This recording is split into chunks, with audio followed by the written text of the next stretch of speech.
Hi everyone. I wanted to talk a little bit more about the importance of decreasing the amount of questions we're giving our kids, and then how to increase the amount of comments and self-talk and narration so that we are giving our children a view of authentic communication. So when we think about what communication is, it isn't a series of questions. We never talk to anyone in just question after question after question with what's that? What's that? Is that a plant? We don't ever talk like that with people. So we shouldn't talk to our children like that. And think about how you feel when someone is questioning you like that. It puts a lot of pressure on you and it puts a lot of anxiety in you. And we don't want to bring that up in our children. We want to make communication a safe, a welcoming, a positive thing for them. So the way to do that is to decrease those questioning and decrease the pressure of speech. We want their speech to come out naturally. We want it to be a good experience that they want to do. So the biggest thing that I see when parents come into me is, they are trying to help their child. So the way that they feel to do this and the way that we intuitively feel that we teach something is by quizzing, right? That's what we feel. So we will do things like, can you say ball? Say ball. Which isn't even a question, that's more of a demand, but the say this, or what is that? What is that? And it's a constant quiz. And I want to first start by saying you are doing great if you are that parent that is questioning, because you are trying to help your child. You're trying to increase their words and their language, and you are doing awesome. However, I want to give you some tips on how to encourage really more effective questions, and then how to incorporate more comments. And that's really what it comes down to. So I'm first going to talk about how we can change some of our questions into comments. And I also want you to check yourself. So when you're talking to your child next, check in and see how many questions you're asking. Because a lot of times, as soon as I bring it up to parents, they're like, whoa, I didn't even realize I was asking that many questions. Because again, it's something that kind of happens intuitively. That's how we feel like we should teach the speech. So a couple of examples. The first one that we always say is, can you say ball? Say ball. Can you say ball? So we're creating a lot of pressure on the word ball. And instead of creating pressure on it, let's put it in an authentic communication interaction and put more description words to it. So ball, bounce, bounce, bounce, ball, squishy ball, blue ball, whatever ways that you want to describe this ball, that's how you're going to do it, instead of quizzing them to say the word ball, because again, that creates a lot of pressure. Another one that I see a lot is, do you want more? Do you want more? And then again with that, say more. Can you say more?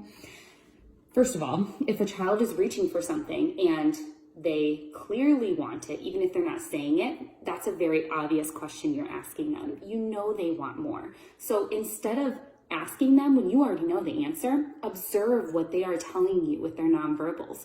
You want more, want more, want more. Slow down, give them time to process. I know I'm giving you a lot of examples here, but you want to decrease that amount of language you're giving them. So you really just want to do it one or two times. So you want more, and then wait and see what they do. If they're at the level of sign language, maybe bring up their hands to do the more. If they're with words, point to your mouth, give them some nonverbal cues. This goes back to my prompting and cueing, but it's really important to just decrease that amount of language you're giving them at the same time that you're decreasing those questions.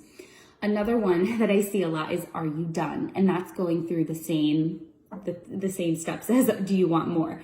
Usually if you're asking this, it's because they're throwing a tantrum, they're running away, they're showing negative emotions to the activity that you're doing. So yes, they are done and they are telling you with their nonverbals again. So asking that question is really obvious and it's not going to be super productive. So instead of saying, are you all done? Say, bye-bye, ball, all done. Bye-bye, bubbles, whatever it is, make it into a communication interaction instead of just the questioning. That's the biggest thing. So the other thing I want to talk about is that you can still ask questions. I would never expect a parent to just not ask any questions ever. but those questions need to be productive and they need to be open-ended.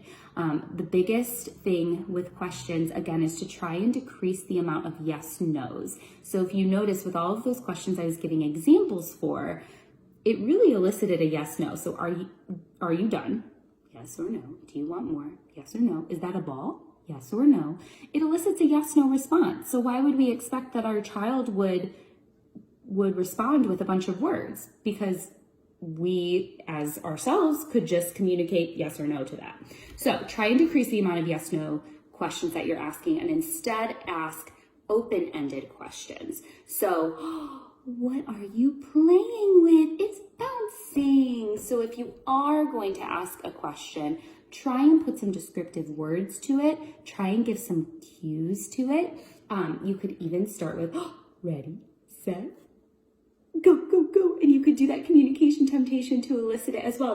That's an example of something that's open-ended, even though it's not really a question, but that's what's open-ended. You're creating a situation that will allow your child to really communicate with you and to use words with you, because that's what it comes down to and that's what you want.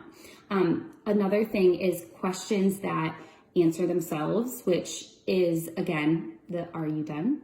Do you want more? Those answer themselves, right? And then also questions that are too hard. So try and get questions that they will know the answer to. If you're looking through a book and they've never seen, I don't know, an elevator before, and you say, oh, what is that? And maybe they've never seen it. And there are some things that children, if they're not exposed to, they're not going to know the word for. So if you're going to ask them a question, make sure that it's something that they can answer, because if it's too difficult, then they're already checked out. They don't know the answer. They're done. They're gone. So open-ended questions, alternating between asking questions and making comments, and be sincere in your questions. Don't just make it a quiz. That's the biggest thing. Remember that you're communicating with your child. You're making it real. You're making it authentic. That is what communication is. And overall, we want it to be a positive experience.